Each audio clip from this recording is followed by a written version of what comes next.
Welcome to the GOAT Show. Today we will be discussing how professors can better communicate with Generation Y. Our first guest today is Marshall Lamb. How are you doing? Good. How are you doing today? Good. So tell us about your time here at UNI. My time here at UNI has been really great. I enjoy all my classes and professors, but unfortunately at times I miss a lot of my classes because I'm on the golf team. And when you're on the golf team, you have meets, workouts, and practices. So during that time, I'm fall behind a lot. So since you have to be gone for golf a lot, how do you communicate with your professors? When the semester starts, I give them a piece of paper that my coach gave me saying the days that I will be gone. But sometimes not all of us travel, so the week before that we travel, I let them know. So during the time that you are gone, they email you lesson plans and notes. So that's the key thing. And also keeping up with your athletic advisors is a really big deal. 96% of Generation Y has been found to have at least one social media account. According to Millenniums in Technology, Addressing the Communication Gap in Education and Practice, written by Gibson in 2014. Do you believe professors should communicate through social media? Well, great statement, great question. Yes, professors and departments should create social media accounts because it would benefit student athletes when they're gone traveling. I agree with that statement. Thank you for your time tonight and good luck with golf.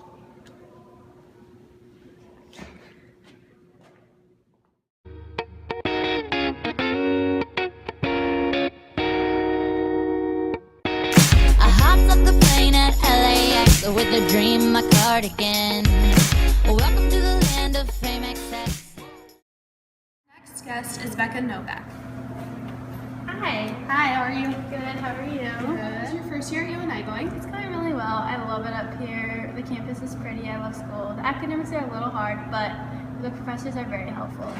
The article, Strategies for Working with Generation Y Employees by Camp in 2014 states that Generation Y feels a need to have positivity in their life 24/7. Do you like when professors communicate with you in a positive way, or do you kind of like when they criticize your work? Well, I like both. Why? I like having positivity because it shows that I did a good work and they are very proud of my work. But I like constructive criticism because it shows me that I need something to work on and it gives me the push and the urge to try and do better the next time. Well, thanks for your time, Becca. Thank you.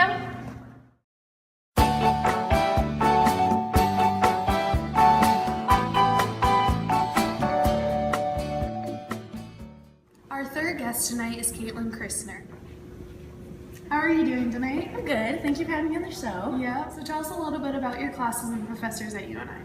Well, my professors are really nice. They communicate with me really well. And the classes are fun and pretty good for the most part so far. The article, From Baby Boomers to Generation Y Millennials, Ideas on How Professors Might Structure Their Classes for This Media-Conscious Generation, run by Kohler in 2012, states that nowadays there are different ways for professors to teach their classes, like online classes. Have you ever had an online class? I had a blended class last semester, which means it's part lecture and it's part online. And it wasn't too bad, actually.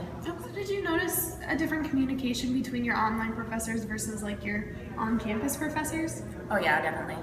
Okay. What did you dislike and like about them? I wouldn't say I like or disliked one more than the other, but I really liked the fact that I could talk to my professor in person and online because it was a blended class. She was really good at communicating online and making it very clear what the assignment was, when it was due and stuff online because she used e-learning, and it was really, really nice. But it was also nice to be able to go in and talk to her in person if I had any other questions. So it was a good communication. Good. Thank you for sharing your insight with us. Yeah, no problem. Thanks for having me on the show. Yep.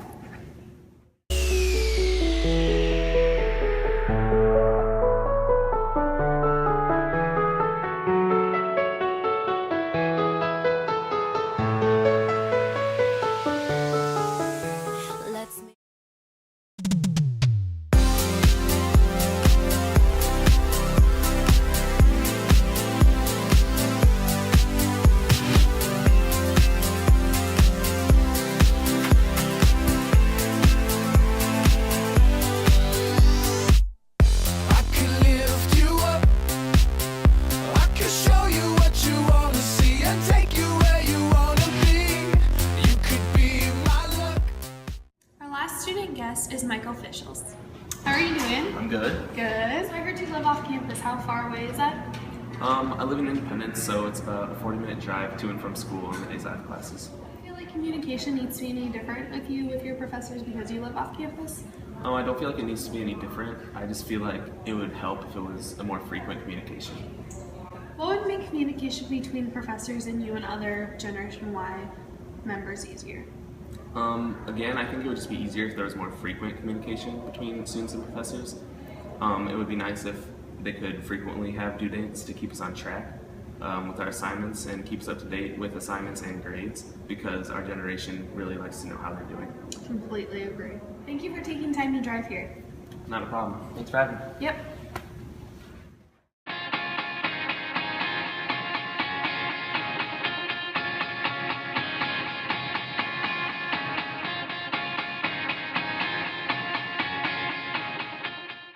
Now that we have heard from 4 different student perspectives on the matter of communication between professors and Generation Y, let's hear what a professor has to say. Next up is Professor Tom Hesse. Thanks for coming tonight. Not a problem. How are you? Good, how are you? Hanging in there. Good. How's the semester going so far? Pretty well. I'm ready for spring break. It's the halfway point, so I'm ready for break, yeah. So there have been many studies done between comparing professors in Generation Y and how they communicate. And we've been interviewing a few students to get their perspective on how they think professors should communicate with students. Sure.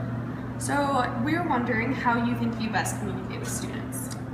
I just talk to them like they're adults. I mean, I don't really factor in how old they are or anything like that. I just treat them like adults because they are adults. And if necessary, I be polite but firm. That's kind of the guideline that I use in classes, but overall I tend not to have very many problems. Do you tend to email or just talk in person more? Both. Talking in person is usually more efficient because it takes forever to type up long emails, but any method of communication is fine. All right. And do you feel it's important for students to get involved on campus? Yeah, I mean, academics come first, but you have to have a life outside of the classroom too, so it's good to pick up a few activities on the side and meet some new people and develop some skills, and so yeah, it's good. All right. And in your opinion, what can be done for professors to communicate more with students so they can become more involved on campus instead of just not knowing what's going on? Because usually professors are more aware. Sure. Well, in my own classes, I take about the first 5 minutes of every class, and I just talk about events going on. And any given day, there's a couple dozen events, and I just try to mention a few that are of interest to students, and then I give students the opportunity to kind of have a captive audience and explain some events that are of interest to them. And that works pretty well, and I do that again every class. All right. Well, thank you for your time. Thank you. As you have heard, students like to be communicated by their professors in different ways. Social media, e-learning, and email are a good start. Generation Y also likes to hear positivity towards their work so they know they're doing it correctly so they can meet the next deadline. Generation Y is the beginning of change. And that's all for this discussion. We'll see you next week on The Goat Show.